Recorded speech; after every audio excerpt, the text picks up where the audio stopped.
Hello dear student, today we are going to make discussion on current affairs of 24th अगस्त 2023। आज जो हमारी चर्चा होगी 24 अगस्त 2023 के इम्पोर्टेंट करंट अफेयर्स पे चर्चा होगी। आज का जो हमारा पहला करंट अफेयर्स है, जैसा कि मैं बता दूं, ब्रिक्स समिट को लेके है, जो कि 15th ब्रिक्स समिट को लेकर है, जैसा कि आप यहाँ पे देख सकते हैं। 15वां ब्रिक्स समिट साउथ अफ्रीका के जोहान्सबर्ग में 22 अगस्त से 24 अगस्त 2023 तक आयोजित किया जा रहा है और हमारे यहाँ से प्राइम मिनिस्टर नरेंद्र मोदी ने इसमें पार्टिसिपेट किया है। दूसरी बात मैं बता दूं कि ब्रिक्स ये जो 5 जो अल्फ़ाबेट है, ये 5 कंट्री को रिप्रेजेंट करते हैं। तो B stands for Brazil, R for Russia, I for India, C for China, S for South Africa. और जैसा कि मैं बता दूं कि 2006 में इस ऑर्गेनाइजेशन की इस्टेब्लिशमेंट की गई थी। और दूसरी इस समिट को लेके, इस समिट के रिगार्डिंग जो है कि ये जो है इस संस्था जो फर्स्ट जो समिट हुई थी वो 2009 में हुई थी, जैसा कि आपको मैं बता दूं, जबकि इसकी एस्टेब्लिशमेंट 2006 में ही की गई थी। उस समय फॉरेन मिनिस्टर इसमें पार्टिसिपेट करते थे। और दूसरी काफ़ी इम्पॉर्टेंट जो इसकी फैक्ट्स है कि टोटल पॉपुलेशन की जो वर्ल्ड पॉपुलेशन है, 41% ऑफ टोटल पॉपुलेशन को ये ऑर्गेनाइजेशन रिप्रेजेंट करता है। जबकि जीडीपी की अगर बातचीत की जाए, टोटल जीडीपी में अगर बातचीत की तो ये पूरे वर्ल्ड के 24% ऑफ जीडीपी को रिप्रेजेंट करता है। जबकि इससे थोड़ी सी आगे बातचीत की जाए, जिसमें कि ट्रेड पे यदि देखी जाए तो ये टोटल ट्रेड का 16%, ये टोटल ट्रेड वर्ल्ड ट्रेड का में इसका पार्टिसिपेशन है। तो यहाँ पे आप समझ सकते हैं। और रही बात की एट प्रेजेंट पे यदि बातचीत की जाए तो ये 15वां ब्रिक्स समिट है, जो कि जोहान्सबर्ग में हुआ है। और एक प्रश्न आपसे पूछा जा सकता है, वो प्रश्न इसके थीम को लेके है, निरंतरता, एकीकरण और आम सहमति। निरंतरता, एकीकरण और आम सहमति, ये आपके प्रश्न में पूछा जा सकता है। तो आपको आंसर करना होगा कि 15th ब्रिक्स समिट का ये थीम है। तो थोड़ी से हम आगे बढ़ते हैं नेक्स्ट प्रश्न की ओर। 15th BRICS summit was held in Johannesburg, South Africa, which was attended by the prime minister Narendra Modi from 22 to 24 August 2023। तो इसे आपको ध्यान रखने की ज़रूरत होगी। इसका जो थीम है, जैसा कि कंटिन्यूटी, कंसोलिडेशन एंड कंसेशंस, तो ये जो आपको याद रखना होगा। नेक्स्ट जो हमारा जो इम्पोर्टेंट करंट अफेयर्स है, सेकंड, जो कि आपसे पूछा जा सकता है, खेलो इंडिया महिला लीग का नाम बदल के अस्मिता महिला लीग रखा गया है। तो ये भी काफ़ी महत्वपूर्ण है। Khelo India women league is renamed as a Asmita women league. तो ये आपसे पूछा जा सकता है, क्योंकि ये नाम चेंज किया गया है। दूसरा, ये तीसरा प्रश्न देख सकते हैं, विश्व पारा लिफ्टिंग चैम्पियनशिप में भारत ने पहली बार स्वर्ण पदक जीता है। ये काफ़ी महत्वपूर्ण होगा। वर्ल्ड पारा पावर लिफ्टिंग चैम्पियनशिप में भारत ने गोल्ड मेडल जीता है। India has own the gold medal for the first time in world power lifting championship. तो ये दो काफ़ी महत्वपूर्ण प्रश्न हुआ। नेक्स्ट यदि हम मूव करें तो ये भी आप देख सकते हैं कि थाईलैंड में नए प्राइम मिनिस्टर, थाईलैंड के साथ भारत का काफ़ी अच्छा संबंध है। तो यहाँ श्रेथा थाविसिन थाईलैंड के नए प्राइम मिनिस्टर नियुक्त हुए हैं। तो ये भी आप ध्यान रखें। ये इनका फ़ोटो आप देख सकते हैं, जो कि थ्रेसा Thavisin becomes the new prime minister of Thailand. Next move करते हैं, जिसमें कि काफ़ी महत्वपूर्ण प्रश्न है, ये आपसे पूछा जा सकता है। मतदाताओं में जागरूकता फैलाने के लिए सचिन तेंदुलकर को इलेक्शन कमीशन द्वारा नेशनल आइकन के रूप में नामित किया गया है। तो ये काफ़ी महत्वपूर्ण है। सचिन तेंदुलकर काफ़ी क्रिकेट के बड़े प्लेयर रहे हैं। तो जैसा कि आप देख सकते हैं, सचिन तेंदुलकर को इलेक्शन कमीशन द्वारा नेशनल आइकन के रूप में नामित किया गया है। Sachin Tendulkar has been named as a national icon by election commission. तो इसे भी याद रखने की जरूरत होगी। आपके प्रश्न में, आपके एग्ज़ाम में यह प्रश्न बन सकता है। नेक्स्ट UIDAI से संबंधित है। जैसा कि आप जानते हैं कि सभी भारतीयों को एक विशेष नंबर दिया गया है आधार के माध्यम से। तो जैसा कि आप जानते हैं, UIDAI के जो पहले जो इसके चेयरमैन थे, नंदन नीलकणी थे। इसे भी याद रखने की ज़रूरत होगी।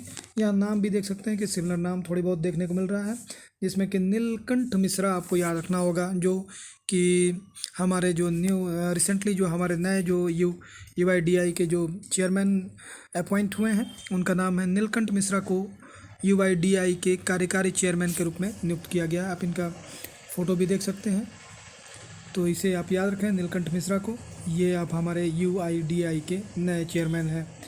नेक्स्ट काफ़ी महत्वपूर्ण है, जैसा कि आप सभी जानते हैं कि 23 अगस्त 2023 को चंद्रयान 3 जो कि काफ़ी सफल रहा, चंद्रमा के सरफेस पे हमारा जो विक्रम लैंडर था वो सरफेस पे लैंड किया है, जबकि प्रज्ञान जो कि रोवर है हमने चांद पे लैंड कराने में सफल हुए हैं। जबकि दूसरी बात है कि रसिया में आप देखेंगे कि रसिया ने रॉसकॉस्मोस रसिया का लूना 25 अंतरिक्ष यान जो कि चंद्रमा की सतह पर पहुंचने के बाद दुर्घटनाग्रस्त हो गया है। तो ये काफ़ी आपसे पूछा जा सकता है कि लूना 25, तो लूना 25 को आप डेफिनेटली याद रखें कि रॉसकॉस्मोस एशिया का ये अंतरिक्ष यान है जो कि दुर्घटनाग्रस्त हो गया है, आपसे पूछा जा सकता है। नेक्स्ट की ओर मूव करते हैं, जिसमें कि आप प्रश्न देख सकते हैं। सीमा सड़क संगठन BRO ने पूर्वी लद्दाख में, ये 1 नंबर है, पूर्वी लद्दाख में दुनिया की सबसे ऊंची मोटर सड़क का निर्माण शुरू किया है। ये अब प्रश्न चूँकि अब चेंज होगा, इससे पूर्व पूछा जा सकता है कि वर्तमान में कौन है, तो उमलिंगला रूट आपको याद रखने की ज़रूरत होगी। यह सड़क 19,400 फीट की ऊंचाई पर स्थित होगी, तो ये काफ़ी महत्वपूर्ण होगा। नेक्स्ट है, वर्तमान में दुनिया की सबसे ऊंची मोटर सड़क 19,024 फीट की ऊंचाई पर उमलिंगला रोड है, इसे ध्यान रखें आप। Border road organisation BRO has started construction of world's highest motorable road in eastern Ladakh, इसे आप ध्यान रखें। नेक्स्ट यदि अगर मूव करें तो जैसा कि आप देख सकते हैं कि गुवाहाटी में ये काफ़ी महत्वपूर्ण है कि पूर्वोत्तर में यह पहला DG सुविधा हवाई अड्डा को प्रदान किया गया है, जबकि भारत पहला DG सुविधा प्रदान करने वाला एयरपोर्ट जो है वो इंदिरा गांधी एयरपोर्ट दिल्ली है। इसमें आपको जो याद रखने की ज़रूरत होगी, जो कि काफ़ी महत्वपूर्ण होगा, चूँकि DG सुविधा का जो तात्पर्य है या मतलब है, इसमें फेशियल रिकॉग्निशन किया जाएगा, जिसमें फेस को ही एक तरह से स्कैन किया जाएगा, जिसके माध्यम से लोगों को डॉक्यूमेंट वेरिफिकेशन के लिए हवाई अड्डे पे, एयरपोर्ट पे लंबी कतारों में खड़े रहने की आवश्यकता नहीं पड़ेगी और ये काफ़ी सुविधाजनक होगा। नेक्स्ट जो आज का जो, तो इस तरह से आपका जो प्रश्न बनेगा कि DG सुविधा प्रदान करने वाला पूर्वोत्तर का पहला हवाई अड्डा क्या है, तो गोपीनाथ बलदोई अंतर्राष्ट्रीय हवाई अड्डा गुवाहाटी, जो कि असम की राजधानी या कैपिटल भी है, तो इसे आप ध्यान रखें। हमारा जो नेक्स्ट प्रश्न है जिसकी ओर हम मूव करेंगे और ये काफ़ी महत्वपूर्ण होगा, जिसमें कि आप देख सकते हैं Indira Gandhi memorial tulip garden Srinagar को एशिया के सबसे बड़े पार्क के रूप में लंदन के वर्ल्ड बुक ऑफ रिकॉर्ड्स में दर्ज किया गया है। तो ये पूछा जा सकता है आपसे प्रश्न, चूँकि ये काफ़ी महत्वपूर्ण है कि लंदन के वर्ल्ड बुक्स ऑफ रिकॉर्ड्स में इसे दर्ज किया गया है, तो ये आपको ध्यान रखने की ज़रूरत होगी। जैसा कि आप जानते हैं कि ट्यूलिप गार्डन श्रीनगर में डल झील और जबरन पहाड़ी के बीच स्थित है, तो इसे भी आप ध्यान रखें।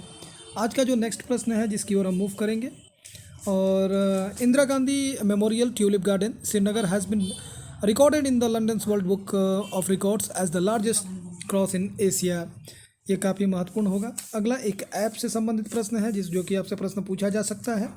वर्ल्ड यहाँ पे फ्लड वॉच ऐप के बारे में पूछा जा सकता है, जिसे केंद्र सरकार ने इसे लॉन्च किया है। इसका तात्पर्य है कि रियल टाइम जानकारी प्रदान करने के लिए फ्लड की केंद्र सरकार ने फ्लड वॉच ऐप को लॉन्च किया है।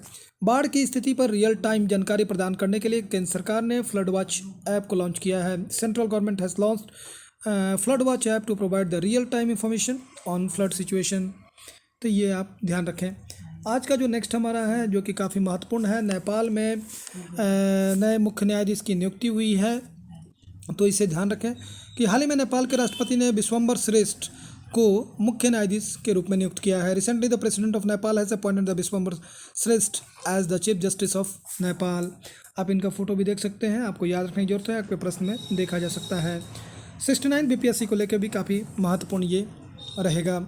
आप 13 नंबर में देख सकते हैं, जिसमें कि 13 नंबर काफ़ी महत्वपूर्ण होगा। हाल ही में कर्नाटक में नए शिक्षा नीति 2020 को ख़त्म करके नई शिक्षा नीति बनाने का निर्णय लिया गया है। जैसा कि आप जानते हैं कि सेंट्रल गवर्नमेंट ने न्यू एजुकेशन पॉलिसी 2022 में लाया था, हालांकि वर्तमान में कर्नाटक ने इस शिक्षा नीति को समाप्त करने का निर्णय लिया है और नए शिक्षा नीति को कर्नाटक लाएगा। Recently it has been decided to make Karnataka has been decided to make a new education policy by abolishing the new education policy 2022 of central, so ये आपको ध्यान रखना होगा। तो नेक्स्ट जो आपका जो प्रश्न होगा वो बिहार से संबंधित है, जो काफ़ी महत्वपूर्ण है 69 बीपीएससी के लिए। आपसे प्रश्न पूछा जा सकता है कि पहला हाथी गलियारा, तो आपको जमुई आंसर करना होगा।